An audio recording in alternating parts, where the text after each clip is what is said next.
Sobat Unggul, jumpa lagi kita di Esa Unggul Talks. Pada hari ini kita ada tamu kedatangan dari Bapak Indra, Bapak Dr. Indra Gunara Rohyat SSN MA MDs. Panjang banget ya Pak ya. Oke Pak Indra, selamat datang Pak di podcast Esa Unggul Pak. Terima kasih Bu. Ya, Pak Indra adalah sebagai Dekan Fakultas Desain dan Industri Kreatif dari Universitas Esa Unggul. Oke Pak Indra, bisa cerita sedikit Pak perjalanan Bapak, kenapa pada akhirnya bisa fokus di desain dan pendidikan kreatif Pak? Ya, terima kasih Bu. Dan juga Sobat Unggul, memang awal mula saya berkecimpung di dunia desain itu dari awal ya. Kita memang punya antusias dalam kreatif industri dari awal SMA sampai masuk ke jenjang kuliah dan terus sampai ke bidang-bidang pekerjaan di bidang desain. Waktu itu saya bekerja di industri desain otomotif Isuzu, lalu kemudian bergerak lagi ke industri desain di perkapalan, di perusahaan multinasional dan internasional di Singapura dan Malaysia, dan kemudian bergabung di Universitas Esa Unggul pada tahun 2002-2003 bersama-sama dengan pendiri desain industri pada waktu itu, Bapak Zaidir Burhan, mendirikan desain industri pertama di bawah Fakultas Teknik. Dan kemudian saya melanjutkan studi lagi S3 di bidang Art and Creative di Universitas ISI Surakarta. Gitu. Oke Pak, kan di Fakultas FDIK di Esa Unggul ini kita ada desain produk, ada desain komunikasi visual, dan desain interior. Bisa dijelaskan Pak karakter dan fokus dari masing-masing prodi tersebut Pak? Desain produk tentunya, prodi desain produk tentunya dia berfokus pada bidang industrial design dan juga produk design, di mana yang dihasilkan adalah barang-barang consumer goods, barang-barang transportation design, barang-barang electronic design, bahkan barang-barang yang bersifat PBT atau produk budaya tradisional. Dan kami memiliki keistimewaan di situ. Lalu kemudian ada program studi desain komunikasi visual yang berdiri tahun 2004-2005. Kita fokus pada pengembangan karakter corporate identity. Kita membangun studio desain komunikasi visual berbasis animasi, karakter building, dan lain sebagainya.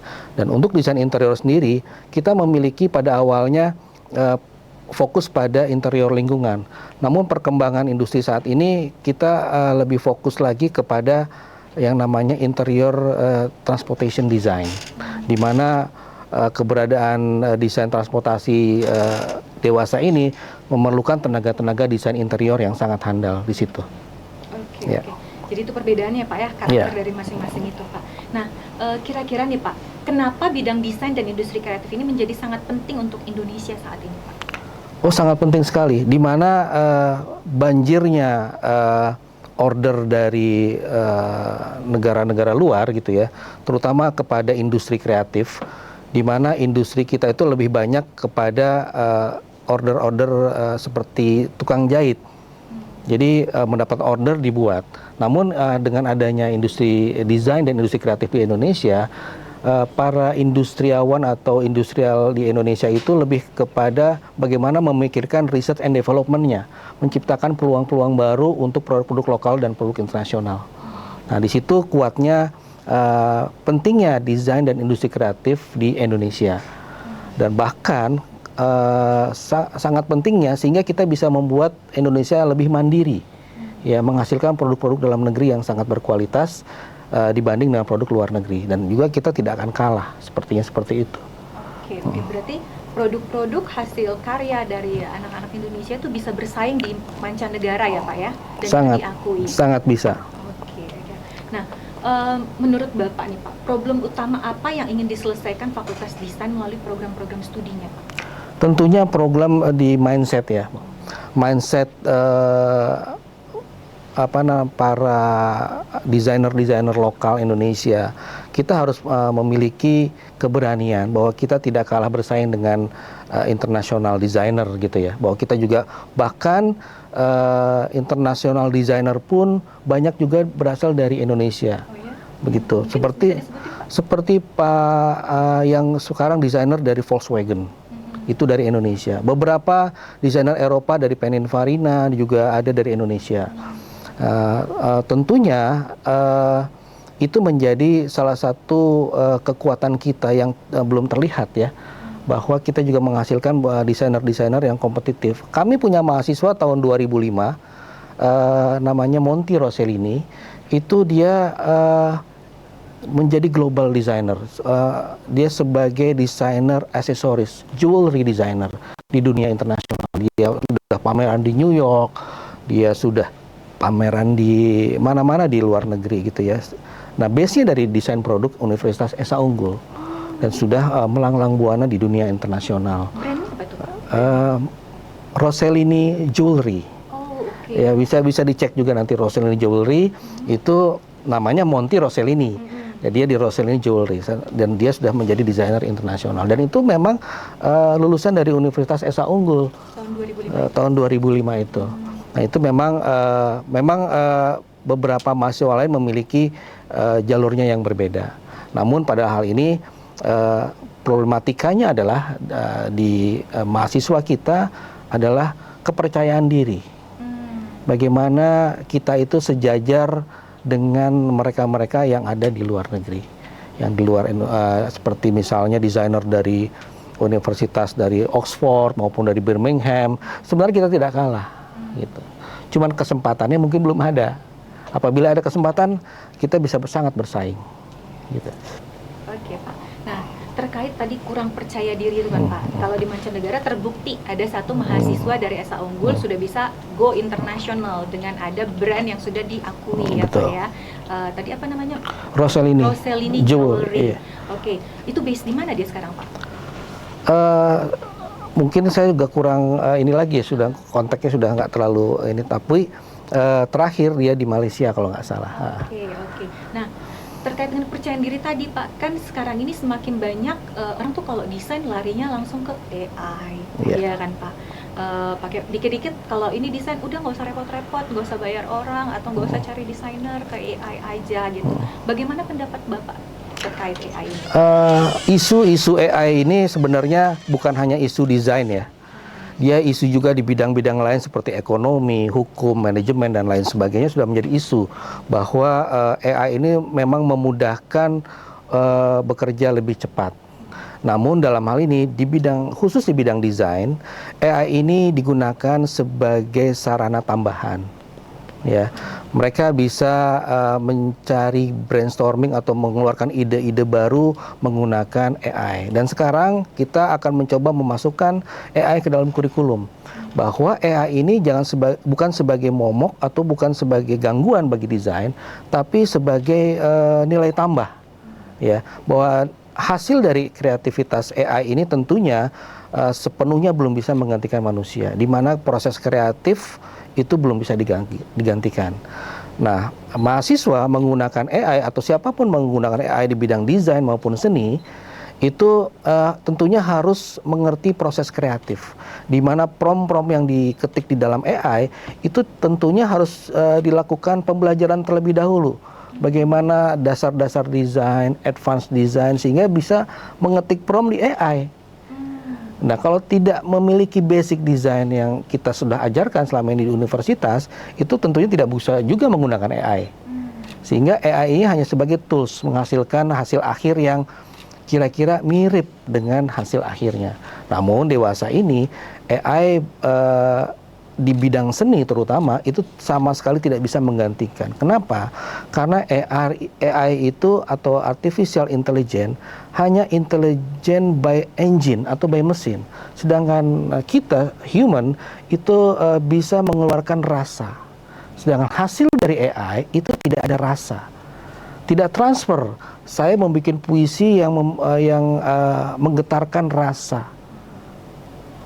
Rasa itu bisa gembira, sedih, terus bisa hal yang lainnya. dan itu AI belum bisa sampai ke sana.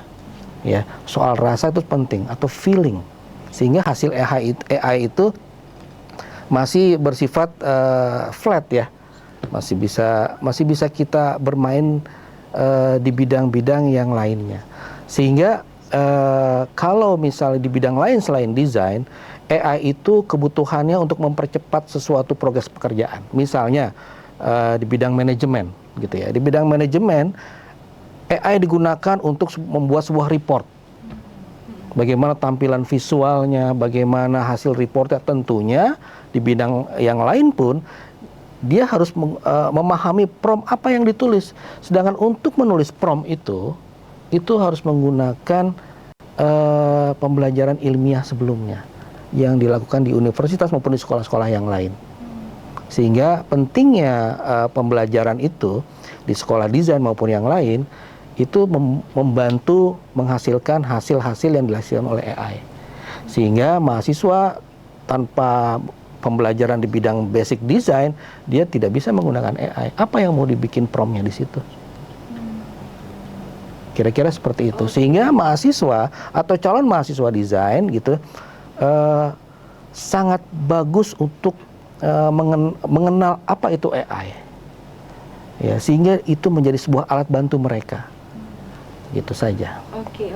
Jadi nanti kira-kira untuk kurikulum yang menggunakan AI ini akan diaplikasikan per kapan, Pak? Sebenarnya sudah ya. Sebenarnya sudah. Gitu dosen-dosen kami juga sudah tolong kalau misal mengerjakan tugas ini dibantu oleh AI. Namun hasil karya tentu harus ada pertimbangan lain sehingga bisa menimbulkan gairah rasa di situ. Sedangkan transfer rasa itu kan sangat sulit ya. Misalnya ibu punya lukisan yang otentik original pelukisnya sehingga dia dipasang di di dindingnya. Setiap kali kita melihat, kita bisa melihat lukisan itu bagaimana ceritanya, bagaimana alur kesedihannya di situ. Nah, AI belum sampai ke sana. Gitu. Oke. Nah, terkait tentang AI, bagaimana peran etika, Pak, dan tanggung jawab kreatif dalam penggunaan AI ini, Pak? Jadi kalau misalnya mengerjakan suatu proyek atau mengerjakan suatu tugas gitu, tapi menggunakan AI, peran etikanya di mana, Pak? Ya seharusnya itu peran dari setiap insan kita ya, insan kita untuk terus memberikan pengetahuan etika terhadap pengguna-pengguna AI dimanapun berada gitu ya, bahwa memang AI itu basisnya data dan data itu bisa diambil dari manapun, dan itu tentunya kita sebagai insan individual design itu memiliki pembelajaran di bidang etik ya, dan etik pun juga ada di intellectual property. Dan intellectual property yang kita ajarkan juga menyangkut bagaimana tanggung jawab kita menggunakan tidak hanya AI yang bersifat manual pun, kita ajarkan tanggung jawabnya. Misalnya tidak plagiasi, yang kedua norma-norma etik, dan juga norma-norma hal yang lain yang menyangkut pribadi orang lain. Itu juga kita ajarkan di sana. Dan tentunya Esa Unggul mendorong juga untuk ke arah sana. Saya rasa memang Esa Unggul salah satu kampus yang mengedepankan soal etik ini, gitu ya. Dan kita setiap fakultas yang ada di Esa Unggul juga memberikan batasan-batasan etik itu terhadap mahasiswa. Oke, gitu. Siap, Pak. Ya, tadi kan kita sudah membahas tentang AI nih, Pak. Di Esa Unggul sendiri apa sih, Pak, yang membedakan FDIK Esa Unggul dengan FDIK dari fakultas lain, Pak?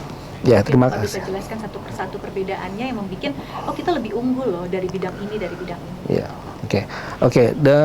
Program studi desain produk kita sudah mencapai akreditasi unggul. Ya, 2 program studi yang lain itu sedang menuju ke sana. Nah, perbedaan yang sangat signifikan dari program studi desain yang ada di Universitas Esa Unggul dibandingkan universitas yang ada di Indonesia lainnya, itu terutama pada tema-tema yang kita berikan kepada setiap kampus yang kita punya gitu ya. Misalnya di kampus Kebonjeruk kita memiliki tema urban design. ya, di mana Kebun Jeruk itu kan sekitarnya metropolitan, sehingga lebih cocok mahasiswanya menghasilkan karya-karya urban design. Ya. Kalau di kampus Bekasi atau kampus Esa Unggul di bagian wilayah Bekasi, kita mengedepankan fokus pada tema industrial, di mana hasil-hasil desainnya temanya adalah industrial. Kenapa demikian? Karena memang di sekitar sana banyak terdiri dari industri-industri yang menopang desain seperti R&D di otomotif, industri elektronik, consumer goods dan lain sebagainya di wilayah Bekasi. Nah, untuk di wilayah Tangerang, kami mengetengahkan fokus pada tema industri kreatif, di mana di daerah Banten dan sekitarnya itu banyak produk budaya tradisional yang harus kita angkat. Dan ini juga masuk dalam program dari pemerintah daerah Banten dan sekitarnya. Sehingga produk budaya tradisional wilayah di Banten itu kita bisa angkat melalui Fakultas Desain dan Industri Kreatif di wilayah Tangerang. Itu benefitnya ke student apa tuh Pak kira-kira? Tentunya di pekerjaan. Mereka fokus pada pekerjaan di wilayahnya. Ya, sehingga kita bisa membangun komunitas yang fokus pada pekerjaan di wilayah tersebut. Misalnya industri kreatif di wilayah Banten dan Tangerang itu misalnya ada bambu, terus kerajinan kulit, kerajinan apapun yang ada di sana, misalnya batu-batuan, itu kita bisa angkat di daerah sana. Sehingga mahasiswa kita bisa terjun langsung menciptakan entrepreneurship di wilayah itu. Gitu. Ide bagus banget itu Pak ya, yang pasti tidak ada di kampus lain. Tidak ada. Hanya ada di Esa Unggul. Dan itu sekarang kita sedang bekerja sama dengan pihak universitas juga sedang membangun Creative Hub di sana. Ya. Di kampus Tangerang Esa Unggul. Betul. Creative Hub ini dia nanti akan menghasilkan apa aja? Menghasilkan karya-karya bersifat kreativitas. Kita akan mengundang UMKM, meningkatkan kapabilitas mereka, nilai jual, dan juga inovasi-inovasi baru sehingga UMKM di sekitar situ menjadi hidup dan memiliki nilai jual yang lebih lagi. Ada proyek yang udah berjalan Pak? Kebetulan baru kita akan jalankan di sana. Kemarin kita sudah ketemu dengan Wakil Gubernur Banten dan kita sudah bicara dengan beliau bagaimana beliau mendukung industri kreatif di wilayah kampus Esa Unggul Tangerang. Keren banget. Selain itu ada yang lain lagi Pak? Yang menjadi keunggulan Esa Unggul dibanding dengan kampus lain? Ya tentunya kita memiliki tenaga-tenaga pengajar dari berbagai disiplin desain. Ya, memiliki hidden gem, sebenarnya itu disebut dengan hidden gems. Bahwa kita memiliki dosen-dosen yang kapabilitas desain yang multi talent, kapabilitas yang fokus pada industrinya, dan juga dosen-dosen kita itu lebih banyak yang dulunya praktisi menjadi dosen. Ya, bukan yang berkarir dari dosen langsung mengajar, tapi mereka sudah punya pengalaman sebagai praktisi dan itu bisa ditularkan kepada mahasiswa bagaimana pengalaman dari dosen-dosen itu, dan itu yang mungkin secara permukaan tidak terlihat dan itu adanya di makanya saya bilang tadi hidden gems karena memang dosen-dosen kita itu memiliki kapasitas dan kapabilitas bagaimana menciptakan peluang-peluang baru bagi mahasiswa nanti setelah lulus dari Universitas Esa Unggul. Berarti mahasiswa akan langsung merasakannya ya Pak? Iya, langsung merasakan. Sih di lapangan pekerjaan di dunia luar itu mempraktekkan kreativitas mereka. Betul, betul. Oke, dan mereka bisa langsung terjun ya Pak ya betul. Ke dunia kerja tersebut. Nah, selain tadi sudah kita membuat ciri dari masing-masing kampus untuk FDIK ini dan sudah memiliki hidden gem dosen ya Pak, ada lagi kah selain itu Pak? Diferensiasi yang membedakan FDIK Esa Unggul dengan kampus lain? Ya tentunya dengan kurikulum yang kita rancang gitu ya, pembeda dari itu tadi kita sudah saya sampaikan dari awal tadi bahwa program studi desain interior kita memiliki fokus pada interior transportasi, desain produk kita fokus pada produk budaya tradisional, PBT, lalu desain komunikasi visual lebih kepada animasi dan multimedia new multimedia design, dan itu menjadi salah satu penciri di setiap program studi terhadap universitas yang lain, sehingga kita bisa melihat diferensiasi ini dari kurikulum, dari tenaga pengajar, dari tema-tema yang kita sampaikan kepada halayak, itu merupakan diferensiasinya, gitu. Sehingga mudah-mudahan calon mahasiswa baru itu lebih berpikir bahwa Esa Unggul merupakan sebuah tempat belajar yang pertama yang bisa menghasilkan karya-karya desain yang sifatnya dipakai oleh semua orang. Kenapa demikian? Karena desain adalah based on needs, berdasarkan kebutuhan manusia. Kita harus punya empati terhadap manusia. Nah, empati itu diajarkan di kita. Bagaimana empati itu tidak dimiliki oleh artificial intelligence. Ya, kita memiliki empati. Empati itu tidak hanya sekedar kamu masalahnya apa, tidak. Tapi kita get into it, terhadap masalah, gitu, terhadap apa yang Anda rasakan, kita juga merasakan. Anda memiliki ruangan yang kurang ergonomi, kita merasakan juga. Anda memiliki desain transportasi yang kurang baik, kita juga merasakan. Dan itu kita harus memiliki hal empati itu. Mengapa demikian? Karena disitulah kemenangan kita di artificial intelligence. Ya, jadi Gitu. yang membedakan tadi itu adalah unsur humanisnya, Pak ya. Betul. Empati. Betul. Lalu juga tadi rasa, taste. Iya, iya. Itu di mana mesin nggak akan bisa. Betul. Itu hanya manusia yang bisa menciptakan. Betul.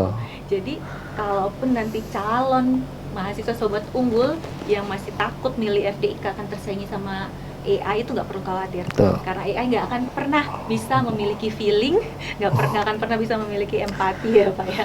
Dan juga satu lagi diferensiasi kita ini, kita didukung oleh Arizona State University, di mana kurikulum Arizona State University ini kita banyak enhance, atau kita banyak juga mengambil beberapa subjek dari Arizona State University. Kenapa demikian? Karena Arizona State University adalah sekarang jadi top leader university di dunia. Ya, tidak hanya di Amerika, tapi di dunia.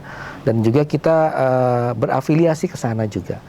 Kenapa demikian? Kenapa sangat mendukung diferensiasi ini? Karena memang di Indonesia baru Esa Unggul saja.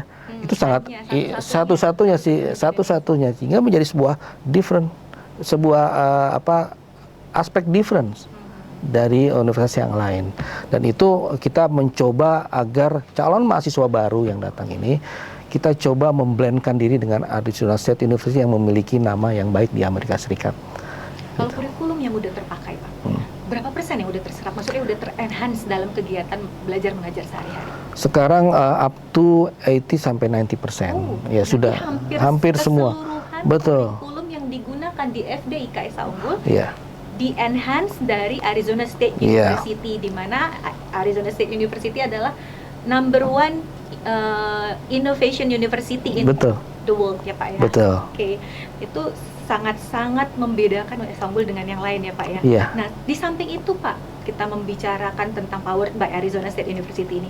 Apa aja Pak program-program yang dilaksanakan di Esa Unggul yang Powered by Arizona State University ini selain kurikulum enhancement? Ya, mahasiswa bisa mendapatkan banyak sertifikat keahlian dari sana gitu ya, seperti master class, terus ada lagi global signature course, dan juga ada beberapa keahlian-keahlian yang disediakan oleh Arizona State University untuk kita gunakan ya, secara free, dan juga meningkatkan kapabilitas dan juga meningkatkan upskill dari mahasiswa itu sendiri.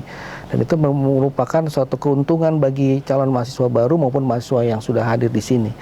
Arizona State University kita harus manfaatkan sebaik mungkin. Terkait masterclass, global signature course, berarti kan si mahasiswa ini akan belajar bersama mahasiswa-mahasiswa dari kampus Betul. di negara lain Iya, ya iya. Pak ya. Berikut juga dengan dosen-dosen dari negara Iya, lain, which betul. is dia akan memiliki pengalaman belajar dengan mahasiswa Global. internasional Iya. global, dengan dosen internasional global dari mulai dari mindset, Betul. ya kan, lalu juga bahasa dan Betul. yang lainnya Pak ya. Betul. Itu sangat sangat menguntungkan kita sebetulnya.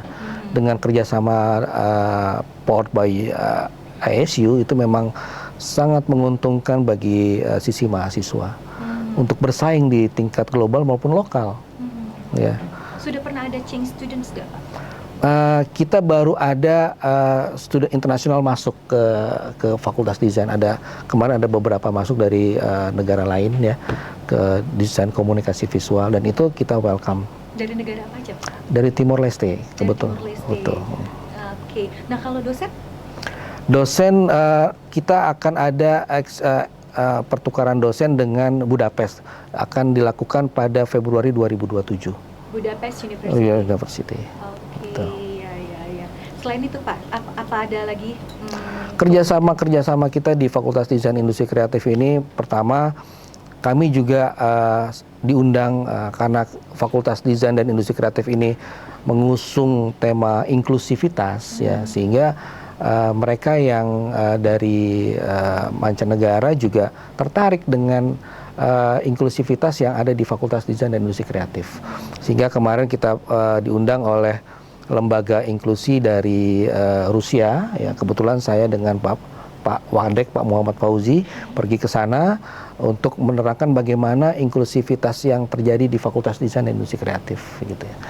Bukan berarti inklusivitas ini menjadi suatu target utama, namun inklusivitas menjadi suatu bagian dari kami gitu. Oke, dan itu sudah diakui di mancanegara ya? Sudah diakui. Kita diundang untuk bicara di Rusia betul, ya, Pak, betul. ya? Itu salah satu kelebihan dari FDIK. Dan kami juga next juga 2027 Februari bicara tentang inklusi juga dilakukan di Budapest.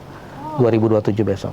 Oke. Berarti sangat justru harus mereka mau ilmu yang udah kita gunakan di sini atau program-program yang udah kita kerjakan di sini mau di roll out juga di negara mereka ya Pak ya. Iya, dan itu juga menjadi sebuah different. Iya, different ya. Oke.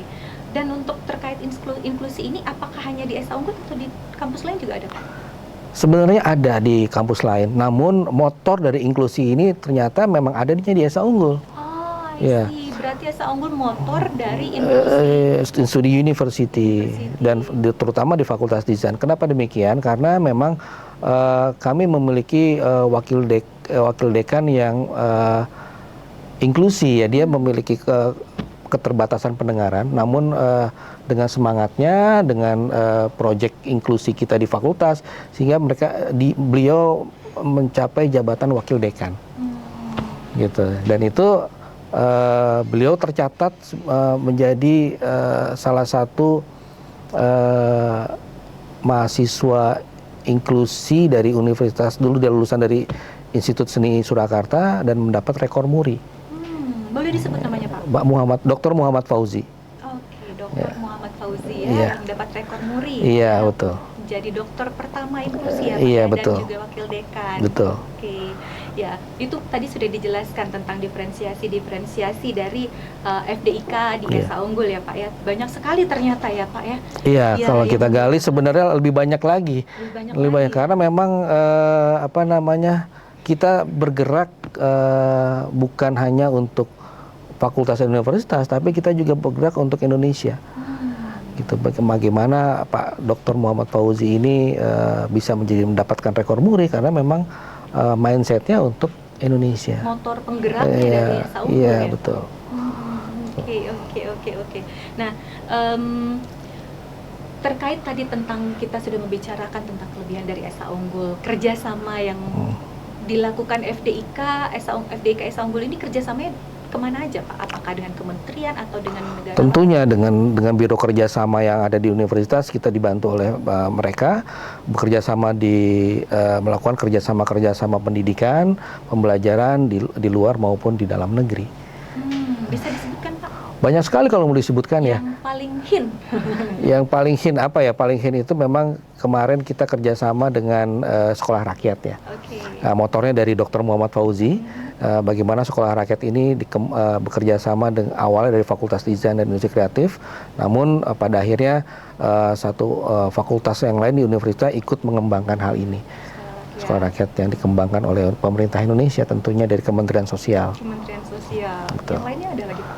Apalagi ya, tentunya kerjasama yang lebih kepada menguntungkan mahasiswa, seperti misalnya program-program kerjasama dengan industri ya, industri dalam negeri, bagaimana mahasiswa bisa langsung magang di sana gitu ya.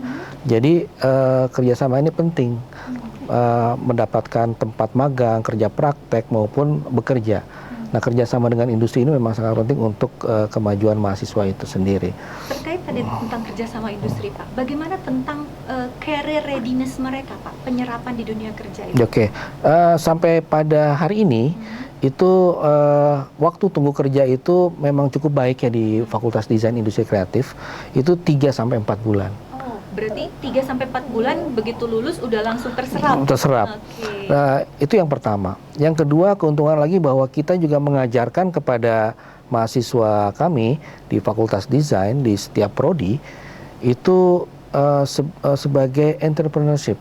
Jadi desainpreneurnya itu kita ajarkan kepada mahasiswa sehingga mereka tidak perlu memikirkan waktu tunggu kerja. Mereka sudah siap untuk membuka lapangan pekerjaan sebagai desainpreneur, keahlian sebagai membuka lapangan pekerjaan seperti misalnya bergerak di industri kreatif, membuka firma interior design, membuka kursus desain misalnya, atau membuka apapun sehingga menyerap tenaga kerja bagi orang lain. Nah, jadi mahasiswa itu tidak harus menunggu waktu melamar bekerja. Mereka juga bisa buka lapangan. Betul, kita arahkan ke sana.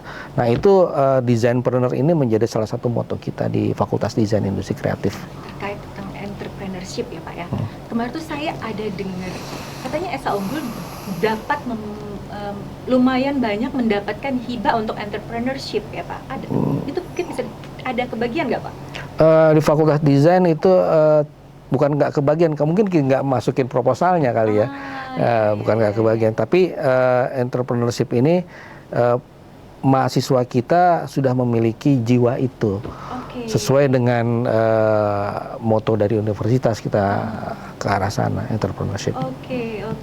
Ya. Jadi jangan takut sobat unggul ya, yang ingin bergabung dengan Fakultas Desain dan Industri Kreatif, memang tidak harus menunggu waktu kerja.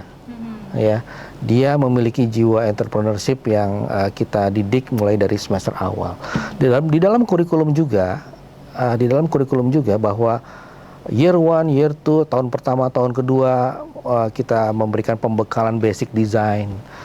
Tahun ketiga, keempat kita sudah memberikan advanced design. Tahun ke-4, ke-5 dia udah memikirkan spesialisasinya. Lalu terakhir tinggal asesmennya gitu kan. Nah, di setiap jenjang itu, tahun pertama, tahun kedua basic design, kita memberikan sertifikasi. Misalnya dalam mata kuliah ini kita berafiliasi dengan Autodesk misalnya, sehingga apapun yang terjadi ya, mahasiswa melanjutkan atau tidak melanjutkan di Universitas Esa Unggul itu memiliki bekal sertifikat. Selain sertifikat yang internasional tadi, juga sertifikat yang lokal. Jadi nggak usah takut bergabung dengan Fakultas Desain di Universitas Esa Unggul. Setiap tahunnya kita mengeluarkan sertifikat untuk pembekalan mahasiswa. Ya, sehingga mahasiswa tidak usah takut untuk apabila suatu saat mereka dengan alasan apapun berhenti kuliah misalnya, gitu kan, dia memiliki keahlian, gitu. Oke. Nah, apakah di Esa Unggul ada program untuk memamerkan karya-karya dari anak FDIK kita, Pak? Ya, bukan dari Esa Unggul, tapi dari kami kali ya, dari Fakultas Desain untuk Esa Unggul. Kita juga memamerkan karya-karya. Setiap karya yang tentunya pembelajaran di Fakultas Desain dan Industri Kreatif ini best project, ya, sehingga apa yang dilakukan oleh mahasiswa luarannya tentunya ada produk. dari desain interior, dari desain produk maupun desain komunikasi visual. Itu ada luaran produk, dan produk itu setiap semester kita pamerkan. Di setiap kampus di Tangerang, di Jakarta maupun di Bekasi, setiap semester kita pamerkan. Dan juga pameran ini tidak hanya dipamerkan di institusi kami sendiri atau di universitas, tapi kita juga pamerkan di luar. Di mana aja tuh Pak? Oh, banyak misalnya di kafe di Kemang, atau besok ada di Bogeta, terus juga ada di Bekasi, dan di luar itu. Dan kemarin kita juga kerjasama dengan pemerintah Pemda DKI di Taman Menteng. Kita juga berkarya menghasilkan pameran karya di situ, sehingga bisa dilihat karya-karya mahasiswa Esa Unggul di luar juga, dan itu satu bagian dari promosi juga mungkin ya. Ya. Oke. Nah, apakah pernah mendapatkan penghargaan Pak atau achievement baik nasional maupun internasional? Sejauh ini mungkin penghargaan internasional tidak ya, tapi nasional beberapa kali mahasiswa kita sudah setiap tahunnya ada. Oh, ada, walaupun tidak banyak tapi ada. Apa aja itu Pak? Dari prodi desain produk, prodi desain interior maupun dari prodi desain komunikasi visual. Dari institusi apa Pak penghargaannya? Saya juga cukup lupa ya apa ya, kan ada banyak, ya? Bukannya banyak tapi ada beberapa saya dia ingat. Ada. Maaf. Siap Pak. Oke. Nah, terkait tentang sekarang ini kan kita banyak tuh kampus-kampus tuh selalu membahas tentang sustainability ya kan, terus digital ekonomi kreatif industri gitu. Seberapa penting Pak isu sustainability dan green design untuk mahasiswa desain saat ini? Ya, tema-tema sustainability, tema-tema green design memang itu sebenarnya sudah tema yang lama sebetulnya ya. Dan kita juga contohnya waktu pendirian program studi desain interior kita mengusung tema berkelanjutan dan lingkungan hidup. Nah, itu juga sudah bagaimana desain interior kita itu menghasilkan karya desain yang bertemakan sustainability, bisa didaur ulang dan lain sebagainya. Itu sudah sebenarnya tema-tema lama sebenarnya. Yang paling penting adalah isu yang Ibu bilang tadi adalah isu artificial intelligence, di mana memang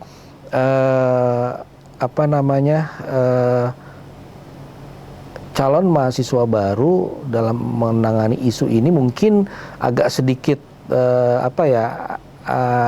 ragu mungkin. Tidak hanya di Esa Unggul, tapi juga di universitas yang lain. Ya, terjadi seperti itu. Nah, bagaimana menyikapinya di Esa Unggul?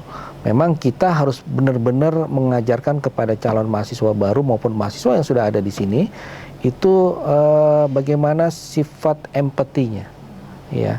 Bagaimana UI UX atau user interface maupun user experience kita ketengahkan di situ, gitu ya, sehingga pembelajaran tentang ini kita bisa menghadapi. Oh, ternyata AI itu menjadi bagian dari kami, bukan against, bukan melawan. Menjadi tools ya? Ya, menjadi tools, menjadi bagian dari fakultas desain, menjadi bagian dari kehidupan desain, gitu ya, bahwa kita brainstorming, mahasiswa banyak brainstorming, mengeluarkan gagasan atau ide menggunakan, oh kalau hasil dari AI seperti ini, gitu. Kita tinggal memilih dan touch up dan menjadi sesuatu yang lebih baru, gitu.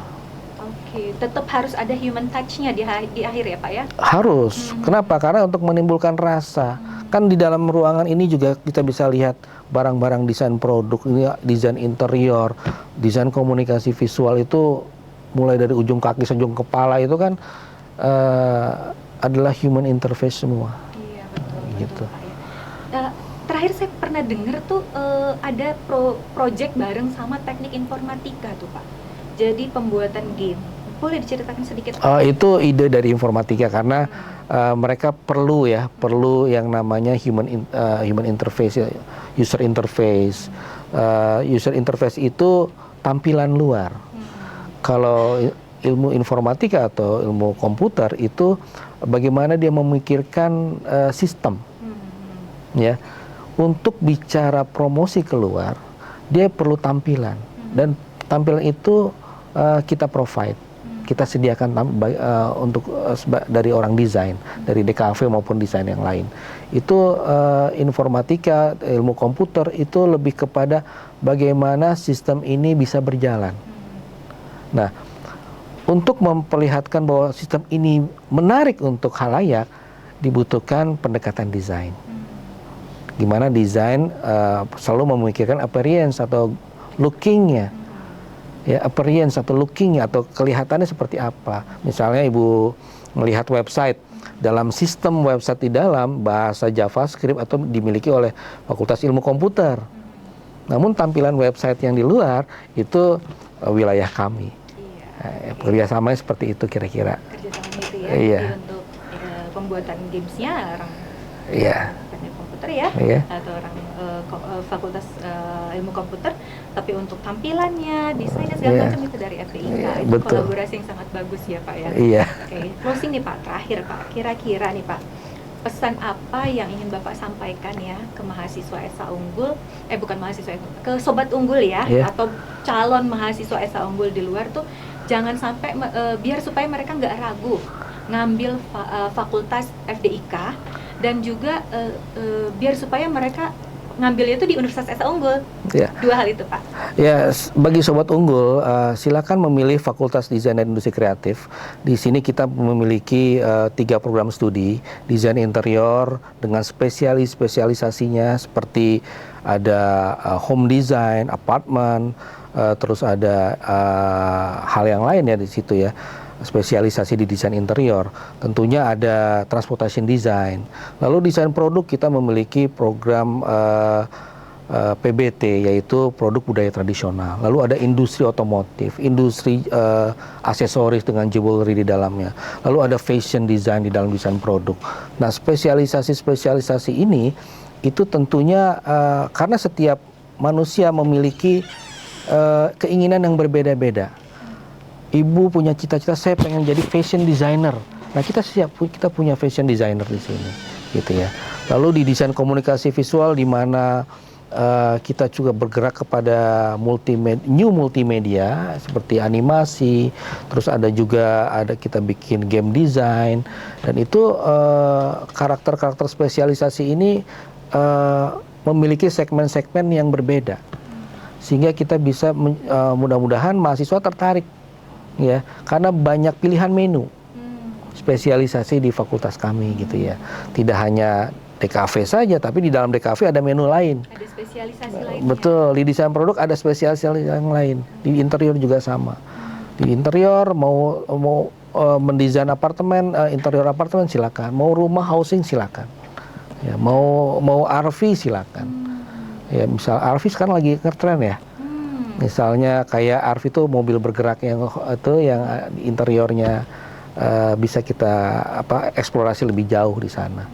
Dan banyak jangan lupa di Fakultas Desain dan Industri Kreatif kita ini, Sobat Unggul bisa memilih, selain memilih menu gitu di sana, kita juga mengajarkan bagaimana Sobat Unggul ini menjadi seorang designer-preneur.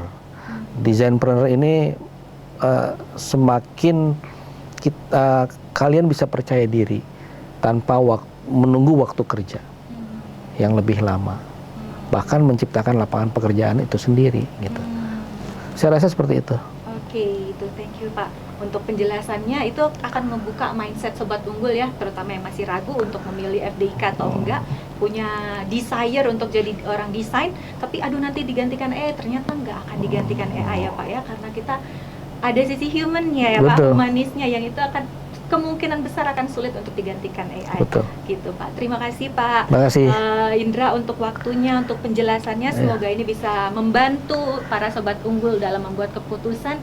Dan dari saya Rosi mengucapkan terima kasih sudah tune in di SA Unggul Talks. Sampai ketemu di SA Unggul Talks berikutnya.